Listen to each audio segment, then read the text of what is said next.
Selamat datang kembali di konten Football, sebuah konten di mana orang-orang kurang lebihnya seperti saya yang nggak belajar dengan benar agama waktu kecil, atau mungkin pelajaran agama nggak nyimak, nggak ada yang ngajarin agama di rumah, atau mungkin nggak punya sosok yang mengajarkan agama di rumah ya.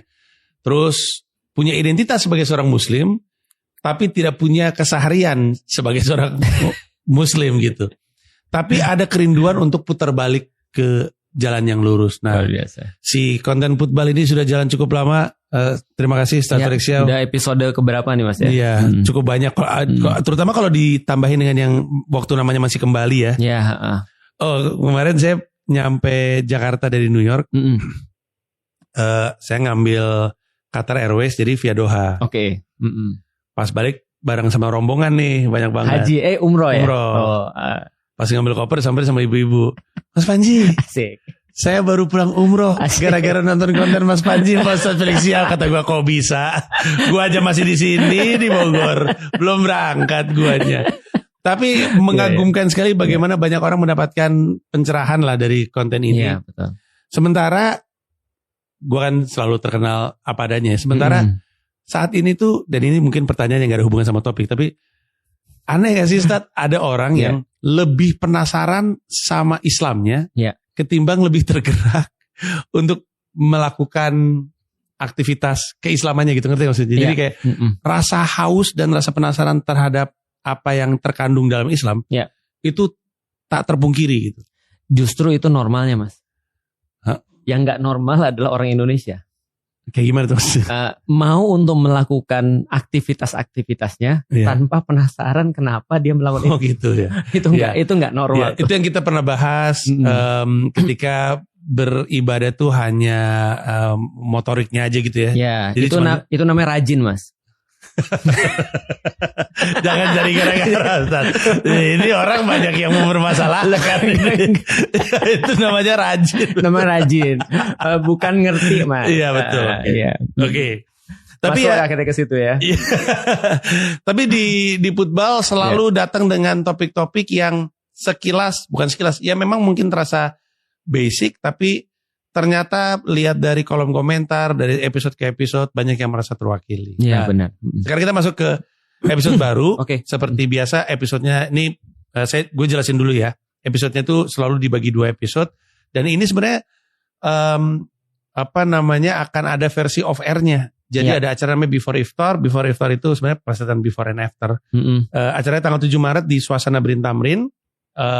Tanggal 3 Februari sampai 6 Maret 2026 udah buka penjualan normal. Kemudian tiketnya bisa dibeli di tiket.com dengan pengisi. Ada host Rin Hermana, ada stand up dari Muhammad Dwiq, Fuad Naim, dan Mas Hussein nanti diketahui. Kemudian ada Bahrul Alam sebagai ini saya tidak tahu apakah ini dipermasalahkan sama umat muslim atau enggak. Ustaz Culture. Ya, kajian culture dia. Dengan Football hadir di situ sebagai salah satu pengisi acara. Nah, si Before After tuh basically dari siang, ada kayak bazarnya, dan ada yang menarik, ada Quran Jar. Wah, iya benar. Iya, segmennya disebut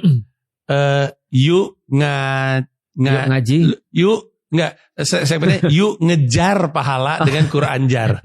Yuk ngejar pahala dengan Quran Jar, itu menarik. Jadi ada kayak bowl gitu. Iya, bowl. Kita bikin itu terinspirasi dari Mas tuh. Hah, kok terus ya? Ketika Mas di podcast terus bilang, aku baru ngeh bahwa Quran itu adalah solusi, bukan undang-undang. Iya betul. Akhirnya kita bikin Quran Jar aja. Nanti orang ngambil dan apa bisa direlatekan dalam hidup dia. Wow. Nah itu solusi apa yang bisa diambil. Ya, itu akan ada. Itu menarik sekali sih. Jadi ada banyak rangkaian acara, termasuk si Quran Jar tersebut, ngejar pahala. Terus ada si kajian culture.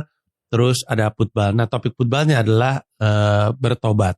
Kayaknya cocok dengan segmennya Football dan juga cocok di bulan Ramadan. Tiket sekali lagi di tiket.com. Acaranya 7 Maret. Per video ini keluar. Nggak tahu ya. Pokoknya periode normal 3 Februari sampai 6 Maret. Nah. Oke. Mari kita masuk ke topik. Ustaz. Siap. Dalam hidup saya sebagai orang Islam. Ada frasa yang paling sering saya dengar. Frasa yang berulang.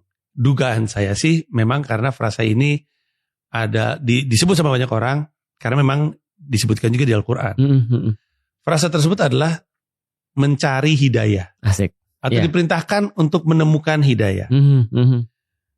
Jujur, saya agak kurang paham hidayah itu artinya apa. Gimana saya mau ketemu, tahu aja enggak bentuknya kan gitu. Iya benar. Dan kenapa saya pengen jadiin topik? Karena saya punya dugaan, apa jangan-jangan makna dari hidayah itu mengalami peluasan gitu. Peluasan makna. Karena hidayah dipakai dalam keseharian. Misalnya, si Panji sekarang dapat hidayah. Panji kayaknya Panji sekarang masuk kantor on time mulu. Asik. Dia kayaknya dapat hidayah deh. Nah, jadi kan penggunaan kata hidayah itu apakah bergeser maknanya? Jadi kita akan banyak ngobrolin soal hidayah, apa itu, kenapa mesti dicari, jalan menuju sana dan segala macamnya. Oke. Hidayah. Mungkin ya. Dia definisinya apa sih sebenarnya? Yang paling terkenal hidayah itu kayaknya adalah tayangan kayaknya, Mas. Orang masuk bener lagi cor semen gitu. Iya betul. Ada idenya juga kan, ada medianya juga. Media kan? hidayah Media benar. Hidayah. Awalnya media terus lama-lama jadi film kan. Betul. Dan itu kayak film cerita-cerita horor gitu ya. Iya supaya betul. orang nggak berani buat maksiat gitu ya. Sinetron hidayah ya. Iya itu sering muncul, betul. Ya. Jadi kayak sinetron hidayah itu kayaknya orang-orang cerita yang nggak mungkin ataupun sesuatu yang absurd dan segala macam. Tapi kata hidayah ini menarik karena benar Mas, ini di dalam Al-Quran bahkan dibaca setiap hari minimal 17 kali. Al-Fatihah. Tapi tidak kata letter hidayah ya. Tidak. Katanya adalah ihdinas. Ihdinas sirotol. Ihdinas sirotol mustaqim. Ihdina artinya adalah tunjukinlah kami. Ihdina. Nah, asal kata hidayah adalah hada. Hada artinya menunjuki. Hidayatan artinya adalah petunjuk. Berarti hidayah artinya adalah petunjuk. Nah berarti kalau Mas pernah dengar kata hadi misalnya, hadi misalnya hadi siapa gitu misalnya. Hadi artinya adalah orang yang memberikan petunjuk. Oh gitu. Nah jadi hadi adalah orangnya, hada adalah aktivitasnya, hidayah adalah kata bendanya ya, petunjuknya berarti. Gitu. Asih. Loh jadi berarti arti secara harafiahnya adalah disuruh mencari petunjuk. Petunjuk, guidance. Menuju sesuatu berarti benar. Kalau ada petunjuk berarti ada tujuan. Betul. Nah, guidance ini atau dalam bahasa Arabnya adalah hidayah, dalam bahasa Indonesia adalah petunjuk, adalah sesuatu signs ataupun tanda-tanda untuk menuju kepada Allah. Gambarnya seperti itu. Itu adalah guidance untuk menuju pada Allah.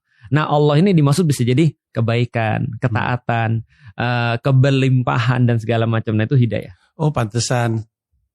Saya sekarang jadi ngerti frasa gue udah dapat hidayah gitu. Gue udah dapat petunjuk nih. Sehingga karena petunjuk ini gue kembali ke jalan yang lurus gitu kurang lebihnya. Betul. Tapi maaf ya Ustaz. Santai. Tapi karena referensi kita adalah produk-produk pop culture seperti sinetron hidayah. Yeah. Tapi apakah hidayah itu atau petunjuk itu selalu diberikan oleh istilahnya tuh tanda-tanda alam? Oke. Tidakkah hidayah bisa ditemukan dengan baca Quran aja lu? Betul. Atau lu umroh gitu? Betul. Itu kenapa harus ada tiba-tiba ada yang terang? Ya gitulah. Berkata Panji. Apakah harus tanda-tanda alam atau gimana gitu Ustaz? Betul. Nah jadi kalau kita bicara tentang guidance itu kalau misalnya kita pergi ke airport lah misalnya ya, itu science sebenarnya. Jadi guidance itu adalah science. Misalnya contoh kayak WC di sini, atau kita pergi ke mall, toilet di sini, misalnya, atau baggage claim di sini, atau misalnya segala macam customs di sini dan segala macam. Nah, science adalah hidayah. Artinya dalam bahasa Arab, science adalah ayat sebenarnya, tanda. Kita pernah bahas bahwasanya ayat itu adalah tanda, sesuatu yang valuable, sesuatu yang memberikan kita kebaikan, sesuatu yang ditinggalkan karena berharga dan segala macam. Jadi ayat-ayat itu termasuk bagian daripada hidayah. Benar. Jadi orang-orang ketika baca Quran sebenarnya dia lagi nyari guidance. I see. Tapi kenapa kalau kita lihat dari cara masyarakat atau pop culture memaknai hidayah ya, ada kesan bahwa yang ditulis di Al-Quran tuh nggak lu anggap sebagai hidayah, tapi tanda-tanda yang lu rasakan secara langsung tuh justru itu yang lu anggap seperti hidayah. Itu distorsinya. Nah, iya benar distorsi karena kan bisa aja kan lu mengada-ada gitu. Betul. Jadi kayak sesuatu yang jelas malah diabaikan. Iya. Lu nyari sesuatu yang gak jelas gitu. Yang perasaan lu kan. Iya betul. Gue waktu itu lagi lapar tiba-tiba hilang aja. Kayaknya gue dapet hidayah deh. Ini apaan sih, gak ada hubungannya gitu. Mending ya kayak gitu. Iya. Dia bilang gini, tahu gak kenapa aku tiba-tiba jadi baik? Karena aku menemui Rasulullah Muhammad tiba-tiba.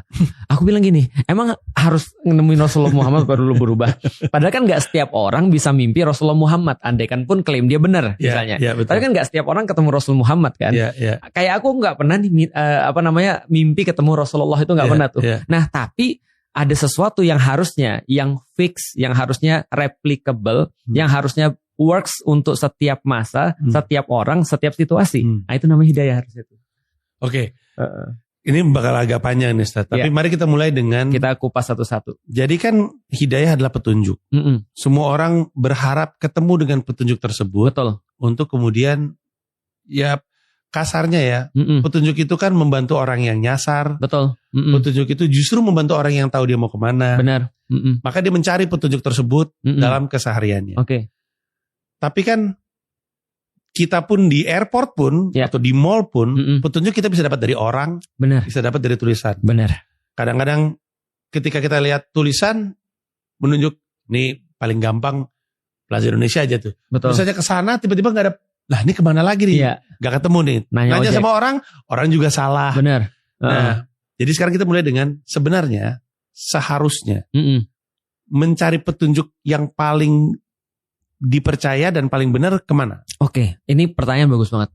Aku dari tadi merinding sih dengerin pertanyaan itu. Kenapa? Karena itu kayak men-summarize seluruh materi tentang hidayah. Sebenarnya itu summarize. Karena gini, pertama aku pengen kasih tahu dulu, banyak orang salah dan dia mengatakan bahwasanya dia menunggu hidayah. Sering banget kan Mas dengar itu ya. Sering dengar itu. Kapan sholat? Lagi nunggu hidayah. Iya. Kapan nutup aurat? Masih belum dapat hidayah. Iya. Gitu kan ya. Jadi kayak gitu-gitu kan ya. Jadi hidayah ini seringkali disalahin terhadap orang-orang yang belum bisa untuk melakukan sesuatu yang seharusnya dia tahu itu harus dia lakukan. Yang menarik adalah sebenarnya menurutku hidayah itu sudah sampai ke kita. Sebenarnya. Nih coba lihat ya. Di dalam Al-Quran kata-kata hidayah itu setidaknya kalau kita kumpulin semua kata-kata hada, yahdi, hidayatan dan seterusnya. Misalnya seperti kata di dalam suratul Fatihah, ihdinas tadi, itu salah satu kata turunan dari hidayah. Nah kalau kita kumpulkan minimal dia bisa kita klasifikasikan menjadi 3. Satu namanya adalah hidayah dalam bentuk akal. Jadi akal itu di dalam Al-Quran dikatakan hidayah. Wow. Akalnya doang itu hidayah. Berarti setiap manusia yang punya akal, dia dapat hidayah. Karena misalnya Al-Quran mengatakan wahadainahu najdain, dan kami tunjukkan pada mereka dengan akal itu mereka bisa memilih 2 jalan. Ada jalan yang buruk, ada jalan yang baik. Semua itu bisa dibedakan dengan akal. Meskipun dia tidak ada agama Mas, meskipun ya. Kan gak mungkin ketika gak ada agama kita bunuh orang tiap hari kan Mas. Gak mungkin ketika kita gak ada agama kita ngeliat ada orang nangis, kita gak tersentuh hatinya. Berarti dia dengan akalnya dia bisa berpikir setidaknya mana hal yang baik, mana hal yang buruk setidaknya. Nah Allah katakan wahadainahu najdain, akal adalah bagian daripada hidayah. Kami hidayahkan kalian dengan akal itu 2 jalan. Jalan yang baik dan jalan yang buruk. Kan gitu kan ya. Yang kedua klasifikasinya adalah hidayah dalam bentuk apa yang diturunkan oleh Allah. Sains yang Allah turunkan. Yaitu adalah Al-Quran dan kitab-kitab sebelumnya. Nah, itu adalah hidayah. Misalnya Allah sampaikan bahwasanya huwaladzi anzalal Quran misalnya. Adalah huwaladzi anzala rasulahu bil huda wa dinil haq. Adalah Allah yang terus kemudian menurunkan Al-Quran yaitu adalah Al-Huda. Al-Huda artinya hidayah, yaitu adalah Al-Quran dan dengan agama yang benar dan Rasulnya. Artinya Al-Quran ini adalah bagian daripada hidayah juga. Nah yang ketiga, yang sering diartikan oleh orang Indonesia sebagai belum dapat hidayah tadi, namanya hidayah itu taufik. Hidayah itu taufik ini adalah semacam kayak persetujuan Allah, asesi Allah ketika akal, hidayah yang pertama itu bisa terus kemudian memahami hidayah yang kedua dalam bentuk apa yang diturunkan oleh Allah. Nah maka Allah kasih asesi, oke, aku asesi kamu ikut ini. Wow. Artinya belum tentu orang punya akal dan orang dapat Al-Quran ataupun kitab itu bisa diasesi sama Allah. Makanya tetap kita bilang walaupun kita udah mencoba, Allah yang ngasih asesi. Gila itu, saya baru aja sambil Ustadz ngomong gitu tuh lagi kepikiran di poin pertama, akal sendiri kan adalah petunjuk. Artinya kalau kita menggunakan akal, kita ketemu petunjuk menuju kebesaran Allah Subhanahu Wa Taala gitu kan. Bahkan saya kata saya pernah cerita sama Ustadz atau belum ya, sebagai orang yang secara maksudnya rezim beragamanya itu bolong-bolong. Rezim apa itu? Rezim beragama bolong. Saya menemukan keyakinan akan Tuhan itu akal saya. Iya, betul. Jadi akal saya, logika saya bilang ini mah pasti ada Allah ini. Benar. Karena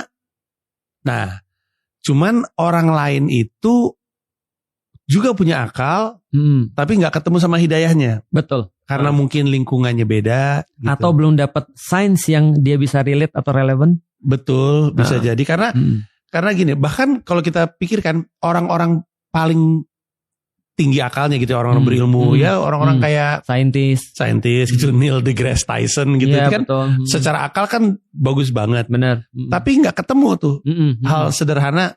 Saya pernah cerita nggak sih kenapa saya menggunakan logika untuk belum mas? Belum pernah sama sekali. Belum. Kalau perlu dah maaf ya yang nonton ya. Apa-apa. Sekali lagi bagus nih. Saya punya keyakinan Allah Subhanahu Wa Taala ada di balik semua misteri sains yang tidak akan pernah terungkap. Oke. Jadi kayak sampai sekarang sains tuh nggak tahu apa yang memicu Big Bang. Iya benar.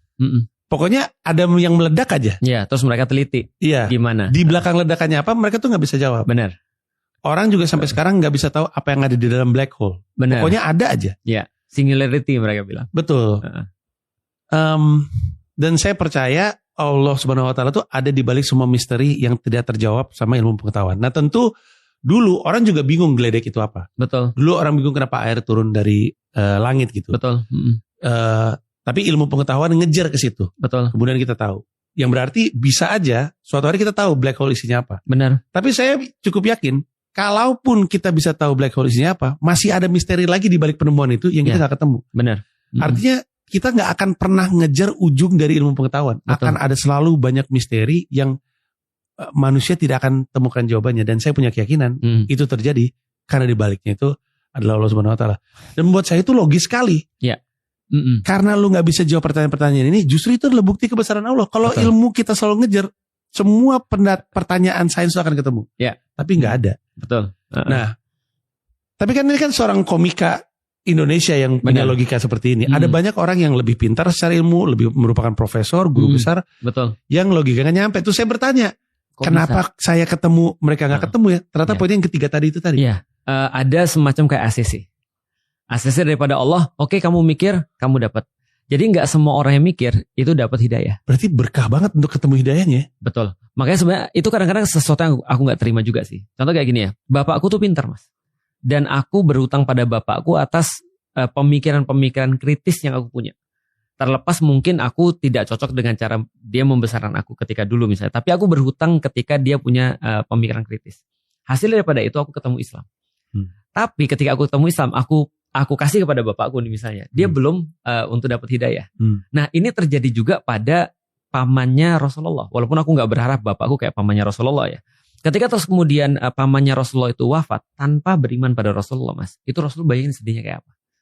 Lah kita aja punya teman kita suruh nonton film satu yang bagus banget. Terus dia meninggal suruh nonton film. Itu aja kita sedih. Iya. apalagi gak dapat hidayah. Nah maka ketika Rasul sedih banget itu Allah nurunin satu ayat yang benar-benar ngajarin kita tentang hidayah. Allah turunkan ayat, tercatat di dalam Al-Quran, ayat ini berfungsi dua, hiburan dan teguran pada Rasulullah. Jadi hiburan, teguran di saat yang sama. Apa hiburannya? Nanti aku cerita. Ayatnya begini. Innaka la tahdi man ahbabta. Wahai Muhammad, kamu tidak bisa menunjuki atau kasih hidayah pada orang-orang yang kamu cintai. Walakinallaha yahdi mayasya. Allah kasih hidayah pada siapapun yang dia suka. Yang terakhir, wahuwa a'lamu bil muhtadin. Dan Allah lebih tahu siapa yang layak dapat hidayah. Itu hiburannya adalah Muhammad, you do nothing wrong. Kamu gak berbuat sesuatu yang salah. Ini bukan kegagalan kamu untuk nganterin hidayah pada orang. Walaupun orang itu kamu cinta. Tapi teguran pada Rasulullah adalah Muhammad, kamu jangan kira ini adalah tugasmu. It's above your pay grade. Wow. Artinya kalau ada seseorang yang gak dapat hidayah, kamu bukan kamu yang salah. Tapi jangan juga kamu merasa bahwa kamu yang kasih.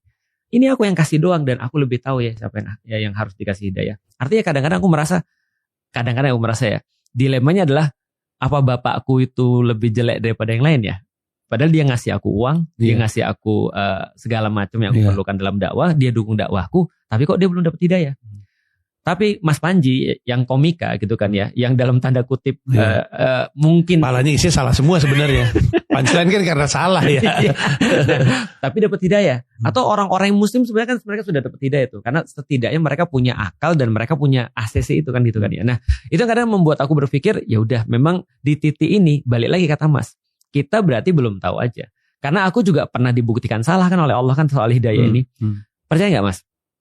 Aku tuh pernah bilang begini sama teman-temanku, ada orang-orang ya yang mereka dapat hidayah pun itu nggak akan bawa kebaikan buat Islam. Oh, dia udah dapat hidayah pun nggak akan bawa kebaikan terhadap Islam. Itu kata aku. Aku bilang contohnya Fir'aun. Atau orang-orang yang di Christchurch yang nembakin orang-orang Muslim banyak itu. Iya betul. Tapi ternyata aku playing God. Aku seolah-olah aku kayak jadi Tuhan gitu maksudnya. Harusnya aku nggak boleh gitu. Karena aku ngejudge orang. Aku bilang ada beberapa orang nggak usah dapat hidayah. Maka Mas, coba bayangin ya, saking bencinya aku sama kakakku, aku nggak pernah doain kakakku dapat hidayah. Wow. Aku cuma doain bapakku, ibuku dapat hidayah, adikku, kakakku aku skip. Karena aku nggak suka sama dia. Aku bilang, dia juga nggak akan bawa kebaikan ketika dia dapat hidayah. Tapi aku belajar dengan cara yang sulit kan. Akhirnya ketika aku bilang tentang hidayah seperti itu, tiba-tiba ada yang WhatsApp aku, Lik, ini maksudnya hadis ini apa ya? Aku bilang siapa nih Felix gitu, laki-laki. aja. Pas kulihat ternyata kakakku. Wow. Kan aku nggak save nomornya Mas. Pada klik aja. Ya makanya aku nggak save. Oh ternyata kakakku. Ternyata percaya nggak percaya Mas? Aku doain siapa? Allah nunjukin siapa? Gila. Akhirnya aku jadi ngerti. Aku bilang gila. Ketika dia syahadat sama Ustadz Adi, aku nangis. Aku bukan nangis karena aku terharu sih. Aku nangis karena Allah ngajarin aku dengan cara yang sulit. Gobloknya aku ya. Seolah-olah Allah pengen bilang gini, kamu ngerasa kamu lebih tahu daripada aku. Kamu pengennya apa, tapi aku pengennya itu, terus kamu mau apa? Kan kamu nggak tahu isi hati orang seperti apa kan. Maksudnya jadi selama ini aku pikir bahwasanya aku kayak memperkenalkan orang Islam atau ngasih hidayah, atau bukan ngasih lah, aku kayak memberikan hidayah itu ke orang atau ngenalin hidayah itu ke orang. Tapi sebenarnya aku bukan ngenalin hidayah Mas, aku jadi penghalang hidayah orang sebenarnya. Karena kan coba kalau aku fair sama kakakku, mungkin dari dulu dia sudah masuk Islam. Atau aku fair sama orang-orang yang lain, aku judge gitu misalnya, dia kayaknya nggak selamat deh. Atau misalnya kayaknya ini yang bakal selamat deh. Ini kan judgement-nya manusia. Nah artinya kalau kita pikir inilah belajar yang sulit tentang ACC-nya Allah itu tadi tuh. Wow. Nah, itu tuh. Sebenarnya ngomongin soal poin ketiga, ACC-nya Allah tuh pasti akan menarik lagi. Tapi saya mau masuk ke yang kedua. Okay. Bahwa itu sudah diberikan, petunjuk-petunjuk itu sudah ada di Al-Quran. Kita kan bahas beberapa kali bahwa Al-Quran itu isinya tiga ya, kisah, terus hukum sama satu lagi apa ya? Satu lagi adalah akidah, keyakinan. Iya. Nah terus hidayah terjelaskan di tiga bagian tersebut. Semuanya ada hidayah. Makanya misalnya contoh gini ya. Ketika kita membahas Al-Quran di bulan Ramadan, seringkali ada satu ayat yang dikaitkan dengan Ramadan. Syahrul Ramadan alladzi unzila fihil Quran huda linnas wa bayyinatin minal huda wal furqan. Bulan Ramadan adalah diturunkannya Al-Quran. Dia berfungsi sebagai petunjuk buat manusia. Jadi kata-kata pertama Al-Quran adalah petunjuk buat manusia, guidance buat manusia.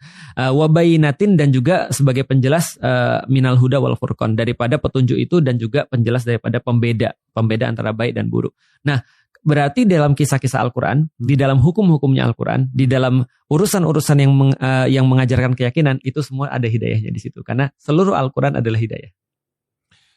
Sedikit masuk ke Al-Quran ya. Ustadz.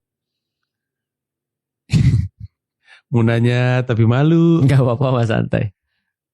Kenapa Al-Baqarah itu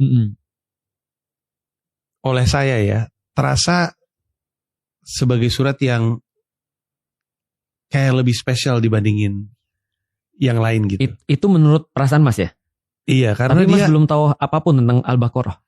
Iya, hanya bahwa dia sangat panjang. Di dalamnya ada ayat kursinya. Betul. Terus ayat kursinya sendiri juga terasa spesial gitu. Betul. Dan nggak tahu ya. Saya tadi kan cerita ada buku yang isinya tuh soal penjelasan terkait ayat gitu, konteks terhadap setiap ayat gitu. Betul. Lebih istilah kontennya ya, lebih engaging gitu. Iya. Kenapa ya itu ya? Oke. Dan dikaitkan dengan Al-Baqarah ya. Iya. Nah, oke, aku mau bahas dulu yang tadi Mas bilang tentang hidayah. Pertama, hidayah akal. Mas tahu nggak ketika aku sebagai orang yang belajar Al-Quran, belajar agama, Terus ngeliatin orang-orang yang mungkin menurut orang jauh daripada agama. Mungkin orang-orang yang banyak ketemu aku akhir-akhir ini termasuk Mas Panji misalnya, dianggap orang jauh daripada agama. Raymond Chin yang dianggap orang jauh daripada agama. Tapi aku ngelihat pada mereka, walaupun mereka nggak ngerti agama, sebenarnya mereka sudah praktekin agama. Cuma mereka belum ngerti aja. Itu murni karena akal. Itu murni karena tadi Mas bilang, aku rasanya kok ini adalah kayak spesial ya. Ternyata memang Al-Baqarah itu spesial. Mas baru ngerti kan kalau misalnya itu dihadiskan oleh Rasulullah. Kalau andai kan misalnya Al-Quran itu ibarat punta, maka Al-Baqarah adalah punuknya. Iya adalah punuknya. Berarti itu kan spesial banget. Selain daripada dia paling panjang gitu kan ya. Dan di dalamnya ada banyak sekali termasuk ayat kursi dan segala macam. Nah artinya ini adalah penting banget Suratul Baqarah ini. Suratul Baqarah diperintahkan oleh Rasulullah untuk dibaca setiap orang pindah rumah misalnya. Setiap orang melakukan aktivitas-aktivitas baru dan seterusnya. Nah kalau aku lihat Al-Baqarah itu, kalau kita lihat dari segi fungsinya, kenapa sih dia ditaruh di depan? Karena kita udah belajar pas di Al-Quran ya. Al-Baqarah ini kan turunnya tidak satu. Iya betul. Kan terpisah-pisah. Cuma Rasul kumpulin jadi satu dan Rasul taruh di paling depan.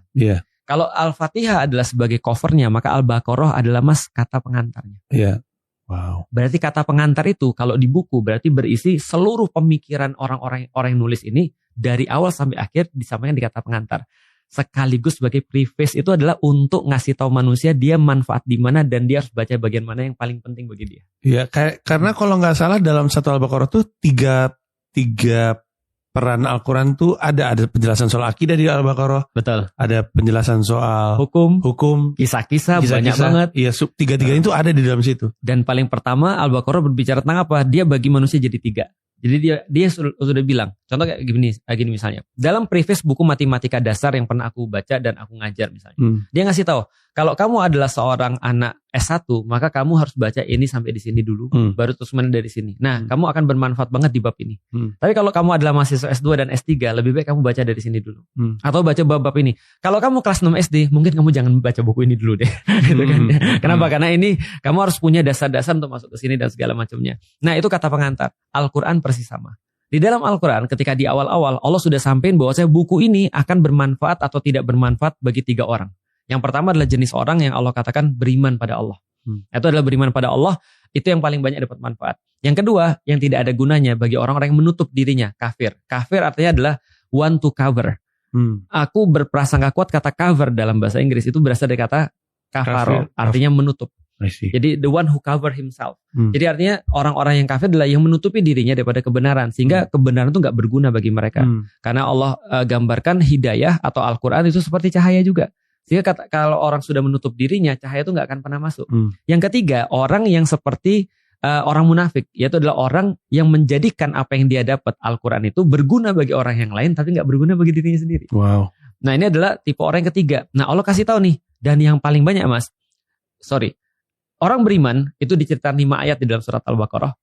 Orang kafir diceritakan 2 ayat di dalam surat Al-Baqarah. Orang munafik itu sekitar mungkin 13 atau 12 ayat. Berarti yang paling banyak di muka bumi ini adalah orang munafik ini. Gila. Nah, itu sudah disampaikan di dalam Al-Quran tuh. Nah berarti hidayah juga sama. Kenapa sih satu hal itu merasa lebih bagus pada kita dibanding yang lain? Satu jawabannya Mas, relate. Itu yang orang gak ada ketika orang baca Quran. Orang baca Quran bukan untuk relate pada dirinya, malah untuk relate pada orang lain. Orang baca Quran untuk apa? Untuk menghukumi orang. Orang baca Quran untuk apa? Untuk sekedar, untuk ritual dan segala macam. Bagiku kalau baca Al-Quran pertama adalah relate. Dan Mas tahu apa arti sholat? Kan kita udah pernah bahas sholat artinya adalah relate, berhubungan kan gitu kan ya. Jadi kalau seandainya ada orang sholat tapi gak relate, rajin bener itu. Jangan diulang. Masih berlanjut ini saya kasih. Nanti ada bahasanya sih khususnya. Relate itu. Oke, kalau kita tadi udah bilang bahwa Al-Quran lah sumber petunjuk kita. Benar. Sebenarnya, for lack of a better word ya, ketika orang, atau gini, saya ganti deh. Kalau orang akalnya nggak tinggi pun, atau gimana cara ngomongnya? Orang tidak terlalu pintar atau orang normal biasa. Iya. Baca Al-Quran cukup untuk membantu dia bertemu dengan hidayah gitu kasarnya. Jadi kasarnya kayak kalau saya kan logika saya membantu saya ketemu dengan petunjuknya. Ini tuh adalah alat bantu untuk membantu siapapun. Benar. Bahwa lu berlogika atau tidak, karena kan harus diakuin logika kita kan emang kebentuk sama lingkungan kita kan. Benar. Bersyukur kita ketemu sama orang-orang yang cendekiawan, yang emang kritis. Benar. Sehingga pelogikaan kita bagus. Tapi gimana kalau enggak? Ya. Tempatnya adalah Al-Quran. Benar. Makanya aku bilang gini, Al-Quran tuh menunjuki bagi semua orang. Tanpa terkecuali. Asal dia punya akal. Tapi orang-orang pintar punya privilege di dalam Islam. Itu memang dunia gak adil sih mas. Jadi contoh ya misalnya. Kalau kita lihat ada orang-orang misalnya contoh dikasih buku yang sama. Orang-orang yang mungkin pintar banget dikasih buku 8 halaman. Pemahamannya dia dapat 100 halaman mas. Karena dia bisa meres ilmu yang dia dapat, dia kembangkan dengan pemikiran dia dapat insight yang pasti berbeda. Ya gampang gak usah buku deh mas. Kita sama-sama nonton film Marvel misalnya, Infinity War misalnya. Apa yang mas dapat sama yang aku dapat itu sudah pasti beda. Nah tapi kalau ada orang yang paling rendah pun akalnya, misal tapi dia masih berakal, dia pasti dapat sesuatu yang dia bisa take out dari Al-Quran. Iya. Jadi maaf saya dipotong sebentar ya. Jadi kayak orang tuh bisa ketemu petunjuk tapi nggak ngerti petunjuknya itu loh. Jadi kayak misalnya gini Pak, Ustaz. Oke. Saya ngambil analogi saya dalam menjalankan Comika. Saya 2 kali jadi CEO. Pertama kali mungkin tahun 2019 sampai tahun 2022. Saya kembali lagi sekarang di tahun 2025 mulai Maret resminya. Di periode awal saya jadi CEO, saya baca banyak sekali buku. Habis itu buku tentang menjalankan perusahaan, managing finance dan segala macam. Terus saya lepas posisi ini selama 3 tahun. Ketika balik lagi baca buku yang sama, saya baru ngerti konteks itu. Jadi akalnya ada dong. Kitabnya pun ada nih dalam berbisnis. Benar. Baru ketika di kali kedua saya jadi CEO, pengalaman hidup saya membuat saya ngerti apa yang dimaksud dalam buku tersebut. Jadi relevan dan relate. Iya, jadi kayak dibaca, ngerti, tapi nggak paham.